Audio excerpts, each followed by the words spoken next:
Hello everyone, my name is Sabir and today I'll be going over the LeetCode problem. Given an array of integers, find the product of the largest possible subarray. So in an ideal situation, this will be an ideal situation where if all the numbers are positive, if all the integers are positive or positive, or if positive, or if there's like an even number of negative integers, then in these two scenarios, it's easy to find the largest product, because it's just like multiplying every single element, and you would get the largest product. But in situations where, like, if one of the elements is zero, or like if there's only one negative number, then we would run into trouble. And with this is where we have to try and be more efficient in finding the largest possible largest subarray with the maximum product. So for example, let's say if there's a element, let's say if there's an array with the numbers 2, 3, -2, 6, 6, and that's it. And in this scenario, the largest possible product is actually 2 times 3, which results 6. So in order to find this product, what we could do, the least efficient way is going through like every single subarray and trying to find the every single subarray and trying to find the largest subarray with this product. So that would be like, multiplying every single number, this, this, and also like this, all these four individual elements, and also these pairs and so on. As you can see, by multiplying by doing this operation, it will be really time consuming, and it's not going to be efficient, especially when you increase the array size with like a larger data sets. In order to prevent this, we have to use something called dynamic programming, where we'll try to minimize all these like redundant multiplication operations, So now in order to do that, something we notice is that, like, coming back to the same array, 2, 3,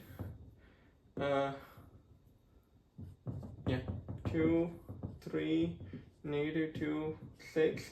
Something we notice is that, like, whenever you're having a negative number, we have to be or like a zero, we have to be careful because we have to be careful because we do not know if the next number is going to be like another negative number, or it's going to be like a positive number. For example, coming back to the situation where, like, if like 2 times 3 times -2, that would give a product of -12.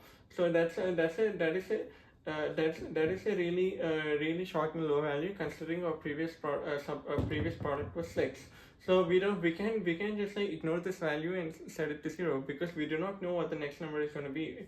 If the next number is going to be 2, then it will be like even more negative, and it will give a product of -24. But if the product is going to be like another negative number, and it will be then the new product is going to be 24, which is higher than our previous product.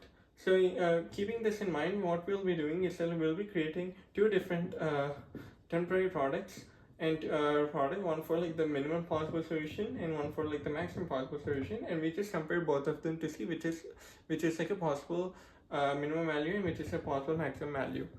So now let's write our algorithm. We do not know what the product is maximum product is going to be. So let's just set the maximum possible product is to the lowest integer, which is like float -infinity. So now this is like the smallest integer.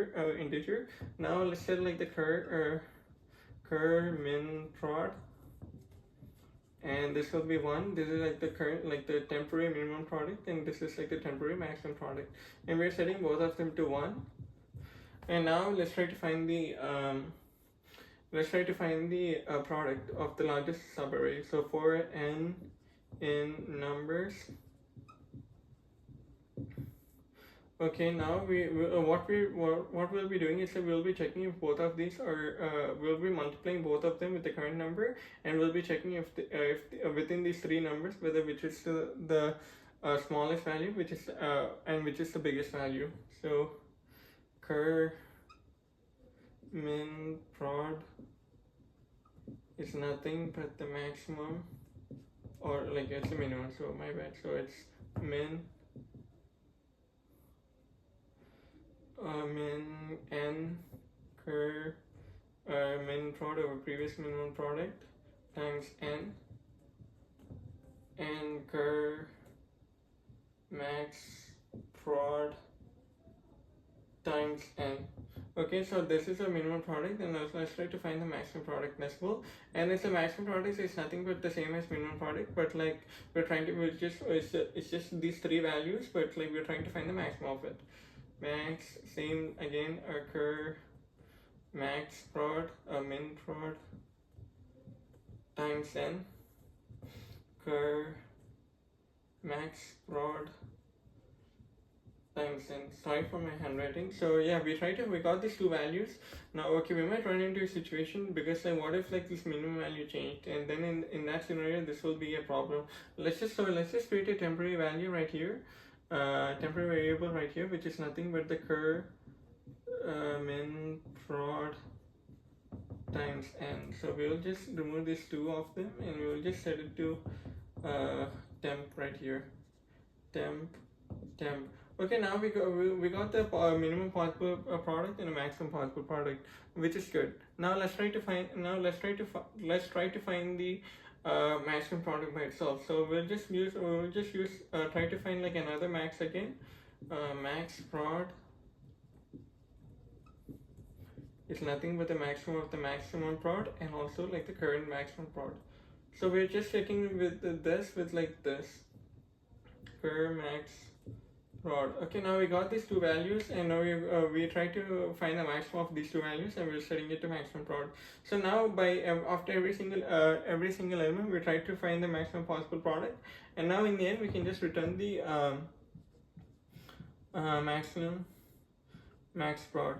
And that's pretty much it. So for this solution, since we do not create any arrays or there isn't any like recursions or anything like that, so there's the space complexity of 1, and that coming to the time complexity, there's only one for loop, so there's a time complexity is nothing but of n. Thank you very much.